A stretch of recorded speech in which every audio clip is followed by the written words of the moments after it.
All right, all right, all right. 24-hour party people. Here we are again, doing the same thing, talking about Shambhala. Um, so the other day, the other video, a couple videos ago, maybe I think, yeah, because the last one was earlier today with the red shirt. Well, for me anyway. So I think like 2 videos ago, I broke the rules like publicly for the first time and actually said something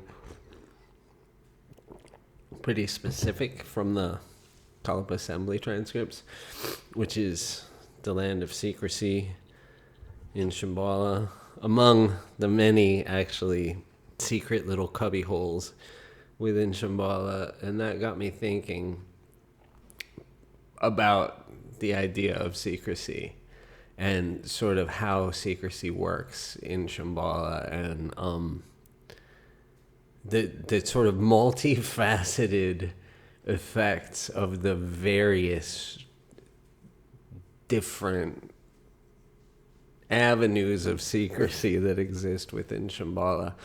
I mentioned a while back that it bears repeating that, you know, the people that we consider our closest friends, you know, in the Kasung and in other places too, but this especially in this case, like, we didn't talk to each other about things that we had experienced, and if we did, like I said, unless you were there, and if we had, then, you know, we would have been able to figure out how bad it was a lot faster. And that's really, really, like, I still, my jaw was dropping when I was listening to those folks tell their stories when we were compiling the Kusung letter, you know. And so that's the first example. I'm just reiterating that it's already been mentioned here on this channel. But there's so many kind of other examples. But the first one that I want to mention, because this one is one I hadn't thought of, you know, a lot of you have taken different vows of secrecy. Maybe you weren't a Kasung, but you're supposed to keep your tantric teachings secret, or, you know, you were supposed to keep your Shambhala level. You weren't supposed to tell the people about who had only gone to level 1 about anything that happened in level 2.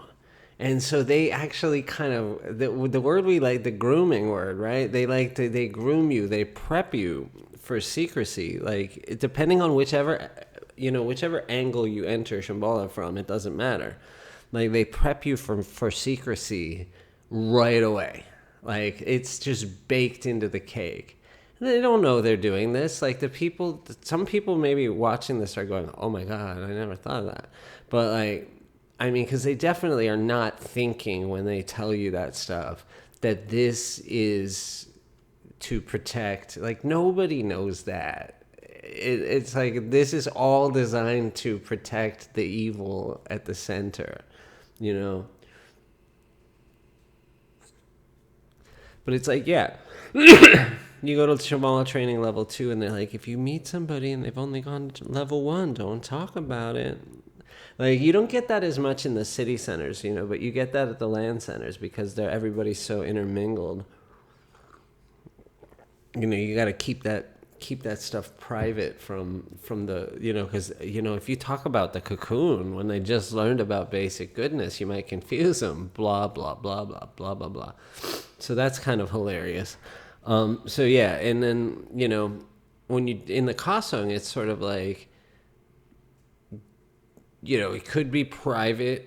They say private, and it's like, okay, if he were a normal person, then, like, maybe you shouldn't be talking about, you know, his bathroom or whatever. That's fair. So, like, you know, it's like they, you know, in the Kasung, it's sort of like built up, but it's the military and blah blah blah. So anyway, I'm not going to go into like all the different ways, different avenues, and how they. But basically, from the moment you get in there, you're being prepared to keep secrets.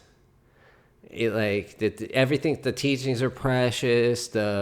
the situation is precious. Each individual situation is unique, and the transmissions, it's a very unique transmission. So even though other people might have been in a similar situation, they haven't been in the same situation. So really, you don't want to mess around with your karma and blah blah blah, and like all this bullshit to just kind of make you think it's a good idea to just keep that stuff inside. And so that's where we get into like the multifaceted sort of qualities of secrecy, right? Because there's one thing that it does is you keep stuff inside. And maybe you go talk to a meditation instructor or like somebody above you in the hierarchy who is, deeply indoctrinated into running around in circles without anything happening. So like, the best they're gonna do for you is jerk you around, and the worst they're gonna do is just horrible.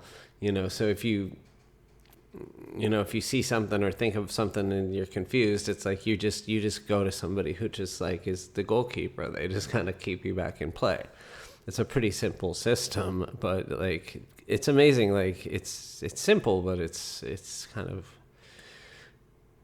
I don't know. We'll talk about the mechanism maybe in more detail later on. But so that's the one thing, right? So secrecy keeps you in your own head, kind of stewing because things are not aired out. That's one big one.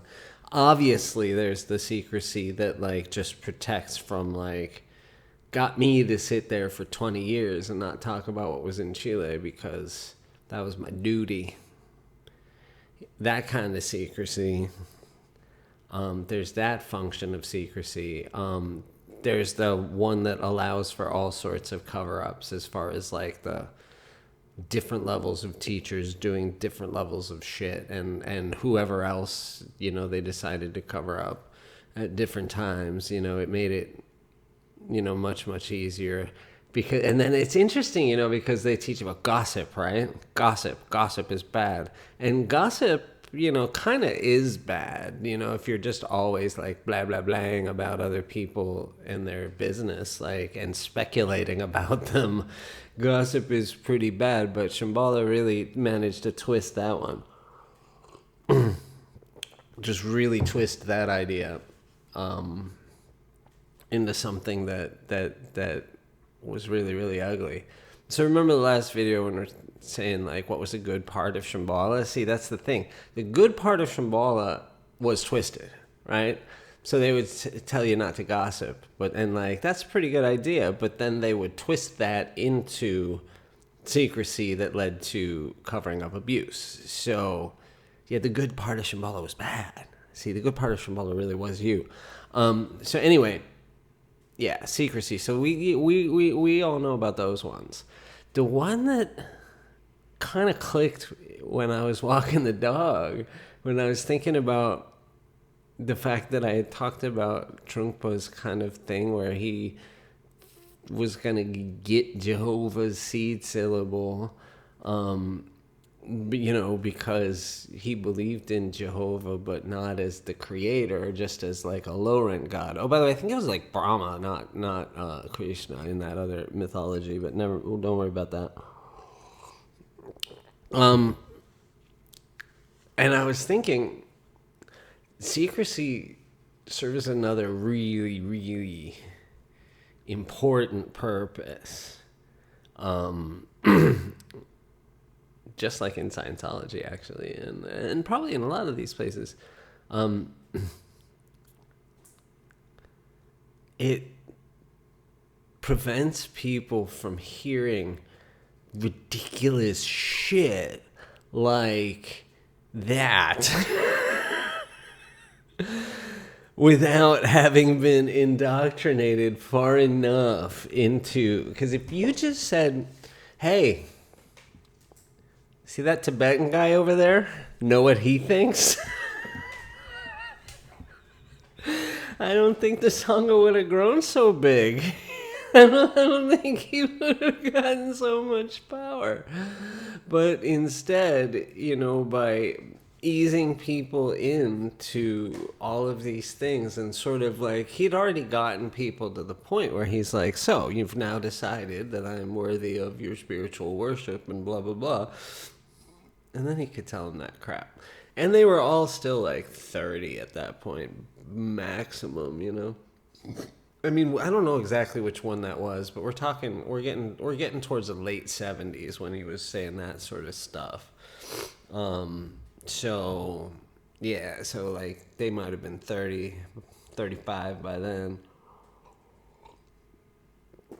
But you know, I was about 30 when I started hearing that stuff too. After, it's kind of the same time frame trajectory, but I was like in the second generation. It's weird, man. Going to Grateful Dead shows in the 90s and then like getting the sloppy seconds of the 60s Tibetan cult is kind of like, I guess I was a little bit retro when I was younger.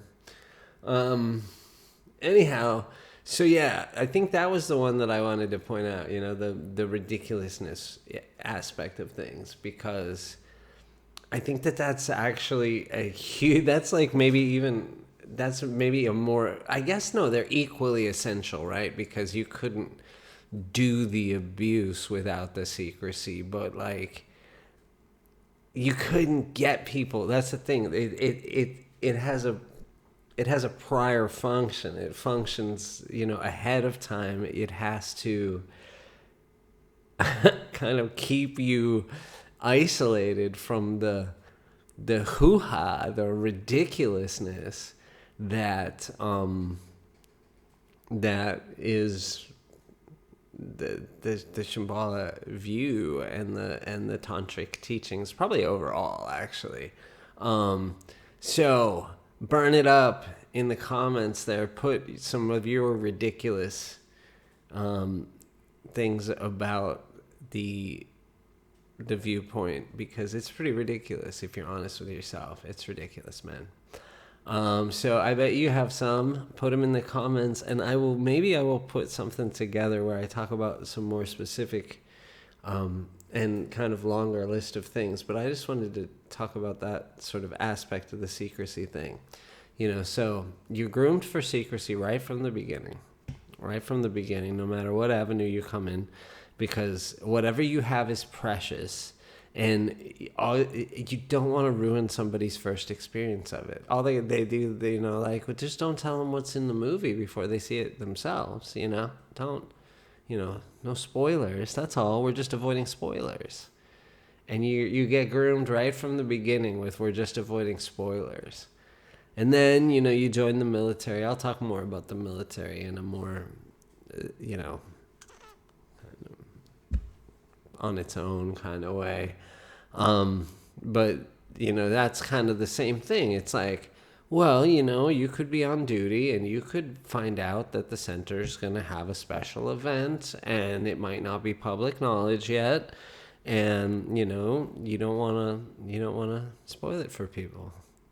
So, spoilers. Start out with the spoilers, end with the physical, psychological, sexual, financial abuse.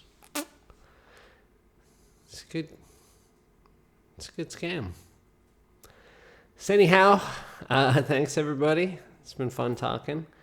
I hope you've enjoyed exploring Shambhala with me. And sooner or later, I will actually be adjusting directly to your comments, but I'm just filming now. I'm like 15 videos in, or I don't know how many, more than a dozen. I haven't put them up yet for a variety of reasons. So this might be kind of an onslaught when it gets going. But anyhow, like, subscribe, and don't look for me on Instagram. I'm definitely not on Instagram.